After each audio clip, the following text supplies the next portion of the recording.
कैसे हो प्यारे विद्यार्थियों। उम्मीद है आप सब बहुत ही अच्छे होंगे। तो स्वागत है आप सभी का आपके ही अपने YouTube channel friend of student में।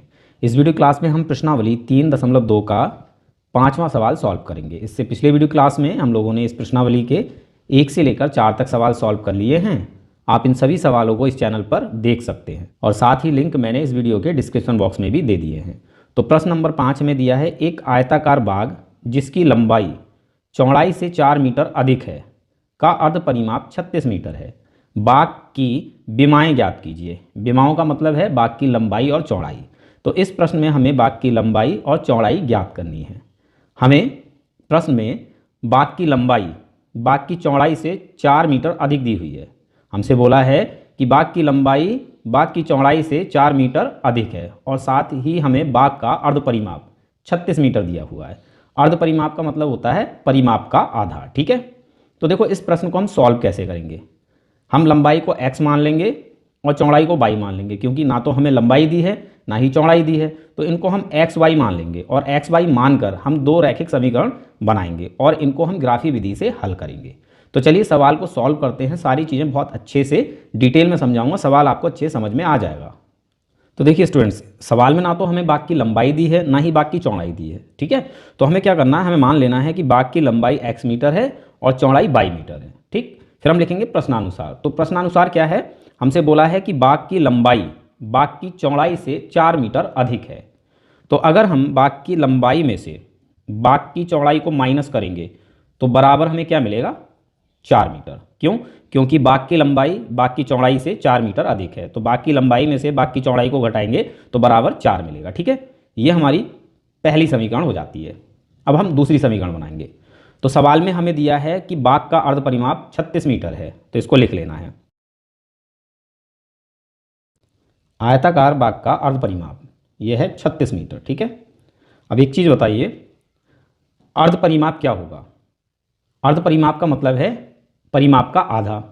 बाग है आयताकार, तो इस आयताकार बाग का परिमाप क्या होगा, फॉर्मूला होगा 2 ब्रैकेट में लंबाई प्लस चौड़ाई। आयत के परिमाप का फॉर्मूला हो जाता है ये। ठीक है, ये हो गया आयताकार बाग का परिमाप। अब इसका आधा तो बटे में 2, ये हो जाता है अर्ध परिमाप। ठीक है, और ये हमें दिया है 36 मीटर, तो बराबर 36। अब देखो 2 से 2 कैंसिल हो जाएगा। लंबाई हमने x मानी है प्लस चौड़ाई हमने y मानी है, तो x प्लस y बराबर में आ जाएगा 36। ठीक है, ये सेकंड समीकरण हो जाती है। अब यहाँ हमें ये दो रैखिक समीकरणें मिल चुकी हैं। अब इन रैखिक समीकरणों का हल हम ग्राफी विधि से ज्ञात करेंगे और इसके लिए हमें समीकरण फर्स्ट में x और y के 2 मान निकालने होंगे और समीकरण सेकंड में भी हमें x और y के 2 मान निकालने होंगे। जो भी मान मिलेंगे उनको हम ग्राफ पेपर पर व्यक्त करेंगे और हमें अपना हल मिल जाएगा। तो चलिए सबसे पहले हम दोनों ही समीकरणों के लिए x और y के 2 मान निकाल लेते हैं। तो स्टूडेंट्स, हमें इस प्रकार से 2 सारणियाँ बना लेनी है और x तथा y के 2 मान निकाल लेने। ठीक है, तो सबसे पहले समीकरण फर्स्ट के लिए हम x और y के 2 मान निकाल लेते हैं। तो मान हम कैसे निकालेंगे, तो x और y इन दोनों में से किसी की भी वैल्यू हम अपनी तरफ से कुछ भी ले लेंगे। ठीक है, तो देखो अगर हम समीकरण फर्स्ट में y की वैल्यू 0 ले लें तो हमें x कितना मिलेगा, y की वैल्यू हमें 0 रख लेनी है। x माइनस y की वैल्यू 0 बराबर 4। तो देखो x बराबर कितना हो जाएगा, 0 इधर जाएगा, कोई मतलब ही नहीं 0 का, तो x बराबर हो जाएगा 4। अगर y की वैल्यू 0 है तो x की वैल्यू हो जाएगी 4। ठीक है, अब फिर से हम y की कोई भी वैल्यू अपनी तरफ से ले लेते हैं। हम y की वैल्यू ले लेते हैं 1 यानी 1, तो x माइनस y की वैल्यू 1 बराबर 4। तो x हमें कितना मिलेगा, 4 है इधर और ये माइनस का 1 इधर प्लस का 1 हो जाएगा। ठीक है, तो x बराबर हमें मिल जाएगा 4 + 1 5। अगर y 1 होगा तो x होगा 5। ये हो जाती हैं x की 2 वैल्यूज़ और y की 2 वैल्यूज़ समीकरण फर्स्ट के लिए। इसी प्रकार से समीकरण सेकंड के लिए x और y की 2 वैल्यूज़ हम निकाल लेते हैं। तो देखो x की वैल्यू हम यहाँ ले लेते हैं 17। ठीक है, x की वैल्यू अगर 17 होगी तो y की कितनी हो जाएगी, देखो 17 x की वैल्यू प्लस y बराबर 36। तो y बराबर हो जाएगा 36 और ये 17 इधर आकर माइनस का हो जाएगा। तो y बराबर हमें मिल जाएगा 36 में से 17 घटाएंगे 19, y बराबर हो जाएगा 19। ठीक है, फिर से x की वैल्यू हम 18 ले लेते हैं, तो y बराबर कितना हो जाएगा, 18 प्लस y बराबर 36। हमने x की वैल्यू 18 रख ली। ठीक है, तो y बराबर हमें कितना मिल जाएगा 36 और ये प्लस का 18 इधर माइनस का 18 हो जाएगा। तो y बराबर हमें मिल जाएगा 18। ठीक है, x 18 होगा तो y भी 18 होगा।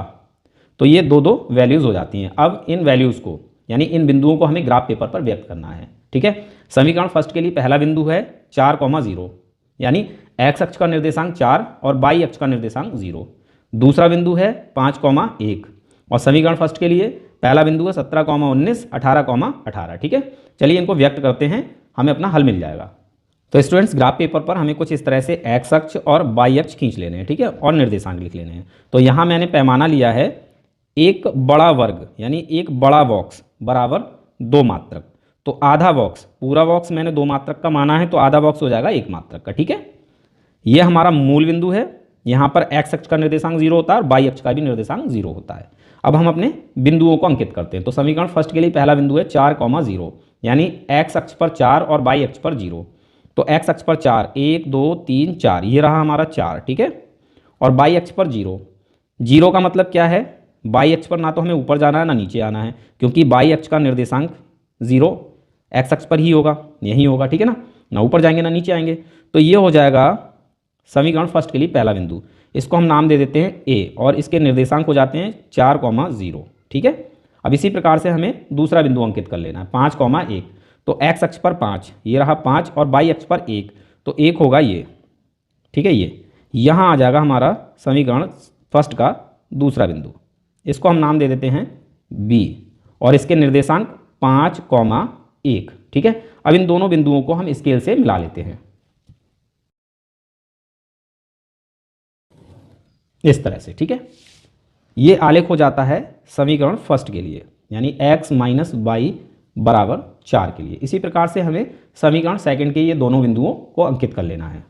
तो पहला बिंदु है 17,19 यानी x अक्ष पर 17, 16 17, ठीक है, और y अक्ष पर 19, तो 19 यानी ऊपर की ओर, ये है 19 का, ठीक है, ये वाली लाइन 19 की है। तो यहाँ होगा पहला बिंदु समीकरण फर्स्ट का, ठीक है। ये हो जाएगा 17 और ये हो जाएगा 19, ठीक। तो ये हो जाता है समीकरण पहला बिंदु, इसको नाम दे देते हैं C और निर्देशांक 17,19। इसी प्रकार से हमें दूसरा बिंदु 18,18 इसको अंकित कर लेना है। तो x अक्ष पर 18 और y पर भी 18, ठीक है, ये आ जाएगा